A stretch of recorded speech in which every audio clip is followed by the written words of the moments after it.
ইবনে মাজার 995 নম্বর হাদিসের বর্ণনা, ইন্নাল্লাহা ওয়া মালাইকাতাহু ইউসাল্লুনা আলাল্লাযীনা ইয়াসিলুনা আস-সুফুফ ওয়া মান সাদ্দা ফুরজাতান রাফাআহুল্লাহু বিহা দারাজাত। হযরত আয়েশা সিদ্দিকা রাদিয়াল্লাহু তাআলা আনহা থেকে বর্ণিত, তিনি বলেন, আল্লাহর প্যারা হাবিব সাল্লাল্লাহু আলাইহি ওয়াসাল্লাম এরশাদ করেছেন, যারা কাতারগুলো মিলিয়ে রাখে তাদের প্রতি আল্লাহ এবং তার ফেরেশতাগণ রহমত বর্ষণ করেন।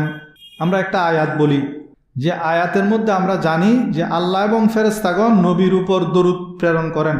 আবার এই হাদিসের মধ্যে দেখা যায় যে আল্লাহ এবং ফেরেশতাগণ ওই সমস্ত ব্যক্তিদের উপর দরুদ অর্থাৎ রহমত, এখানে দরুদ মানে হবে রহমত, ইউসাল্লুন, যারা কাতারসমূহ মিলিয়ে রাখে, কাতারের মধ্যে কোনো ফাঁক রাখে না, তাদের জন্য আল্লাহ রহমত প্রেরণ করেন, ফেরেশতারাও তাদের জন্য রহমতের দোয়া করেন।